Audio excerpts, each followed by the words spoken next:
Selamat pagi Bu Ika, perkenalkan nama saya Natalie Bertrand Tandiani dari kelas 9F. Hari ini saya ingin meresume sebuah buku fiksi yang berjudul It's About Rain yang dikarang oleh Rara Cemara dan diterbitkan oleh PT Melvana Media Indonesia. Buku ini memiliki ketebalan sebanyak 464 halaman yang sudah ditambah dengan catatan penulis. Saya mulai membaca buku ini mulai hari Senin 5 Agustus 2024. Di dalam novel ini mengisahkan sebuah kisah cinta seorang gadis yang baru saja menduduki bangku sekolah menengah ke atas. Ia bernama Rain. Saat hari pertama, Rain menuju ke papan pengumuman untuk melihat keberadaan kelasnya. Saat berjalan, atensinya menangkap sosok pemuda yang sedang menatap malas ke arah kerumunan. 1 minggu setelah kejadian itu, terlihat bahwa Rain sedang bersandar santai di dekat pilar yang dekat dengan lapangan basket. Dia sedang menunggu jemputannya. Saat sedang menghirup udara segar yang ada di dekat lapangan, atensinya kembali menangkap sosok pemuda yang membuat dia pernah tertarik. Pemuda bernama Fabian itu terlihat begitu lihai dalam permainan basket. Saat Rain sedang menatap ke arah Fabian, Fabian juga menatap ke arah Rain. Dan dengan cepat, Rain melarikan pandangannya dan membuat pipinya merah merona. Beberapa saat kemudian, bunyi klakson menggema di telinga Rain yang menandakan bahwa jemputannya telah sampai. Rain segera membereskan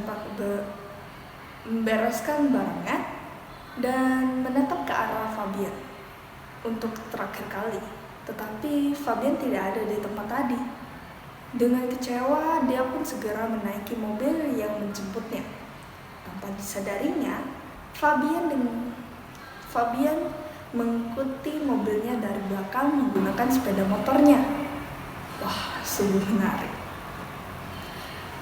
2 tahun setelah itu, 2 tahun mereka telah menduduki bangku sekolah menengah atas. Dan sekarang, yang awalnya mereka canggung, sekarang mereka bahkan sudah tidak malu lagi dan bercanda. Fabian yang sangat suka menjahili Rain, dan Rain juga yang sangat suka mengganggu Fabian, membuat pertemanan itu terasa hangat tanpa ada rasa canggung sedikit pun.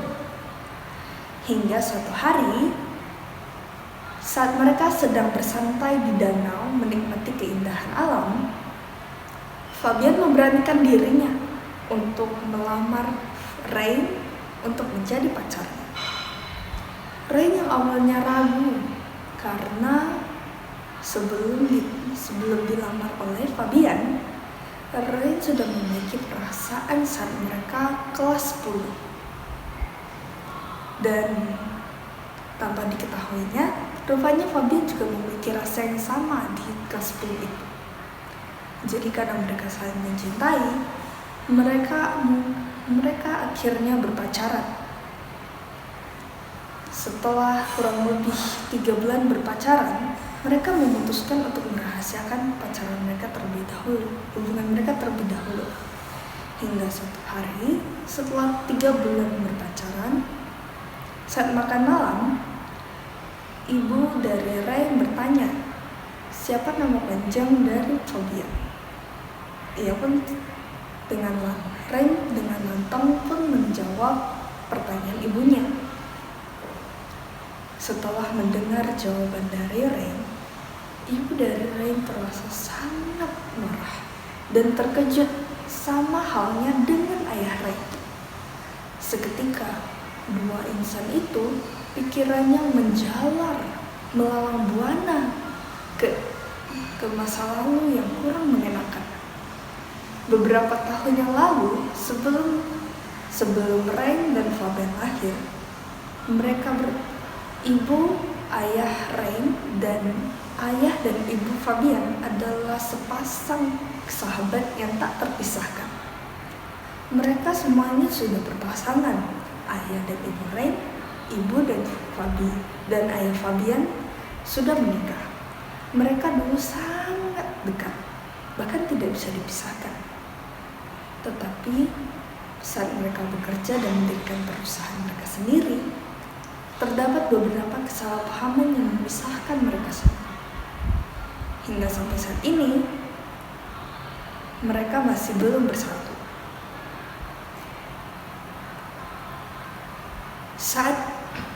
Setelah mendengar jawaban Rain, Ibu Rain pun segera memerintah Rain untuk segera menjauhi Fabian karena masa lalu yang tidak mengenakan itu.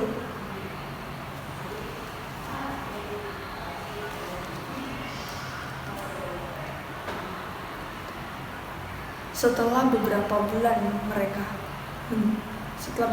bulan Rain menjauhi Fabian terlihat sangat prihatin.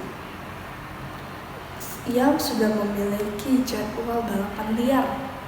Bahkan hampir setiap malam ia berbalapan liar. Etikanya terhadap orang tua, terhadap ibu dan ayahnya sudah mulai mengurang.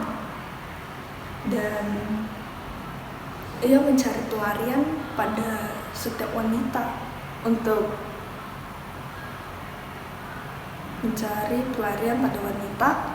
yang membuat hati Rain tersayat. Setelah kurang lebih 2 minggu menjalankan kebiasaan yang tidak baik itu, Fabian mendapatkan berita bahwa Rain akan dijodohkan dengan musuhnya. Ia pun segera mengambil sepeda motornya untuk pergi menuju ke rumah Rain. Tetapi takdir berkata lain. Saking frustasi, hancur, dan ngebutnya Fabian mengendarai motor itu, dengan tidak sengaja ia menabrak motor dengan dahsyat yang mengakibatkan kepalanya terkena cedera. Seketika warga setempat pun segera melarikannya ke rumah sakit.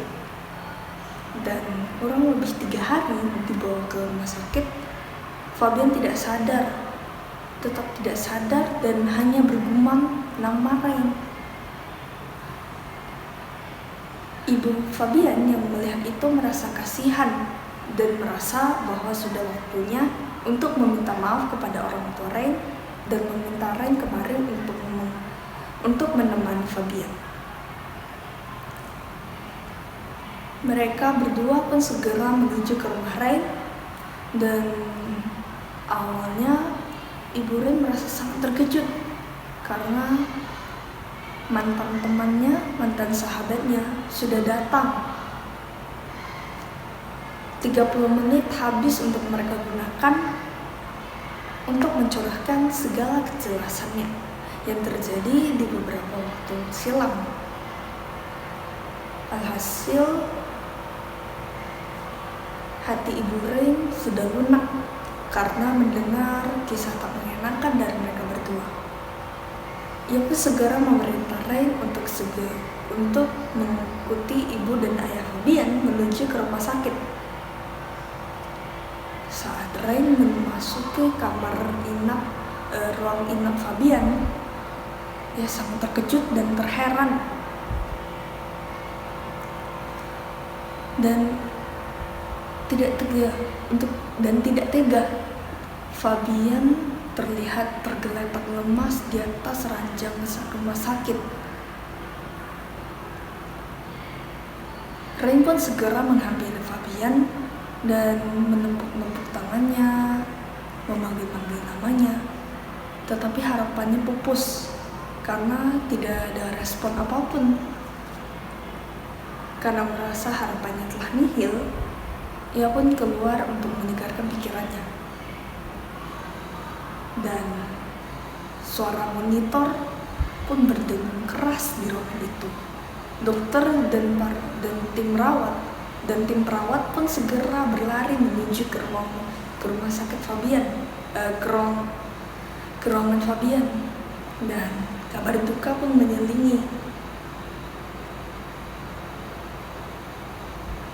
Tetapi 1 menit kemudian, suara motor kembali berdengung dan menggema di seluruh ruangan itu. Mereka pun segera berlari dan ajaibnya Fabian terselamatkan. Di sana terlihat mata sayu Fabian yang mencoba untuk melihat dengan jelas. Dan tatapan pertama yang ia lihat adalah Rain. Ia pun segera menggenggam tangan Rain. Dan ternyata bukan mimpi. Setelah kurang lebih 2 minggu dirawat di rumah sakit dan keluar, hubungan Rain dan Fabian pun semakin membaik. Karena mereka berjanji untuk tidak membicarakan masa lalu. Mereka ingin melihat ke depan, bukan melihat ke belakang.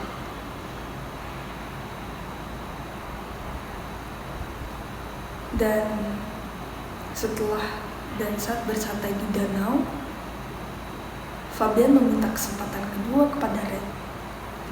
Dan Rain menyetujuinya.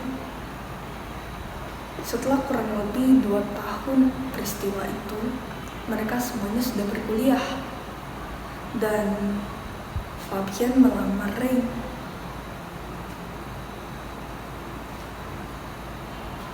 Pesan moral yang saya dapatkan adalah semua hubungan tidak ada yang berjalan mulus. Pasti ada rintangannya jika kita menyelesaikannya bersama-sama. Sekian dari video saya. Mohon maaf jika ada kesalahan kata. Terima kasih.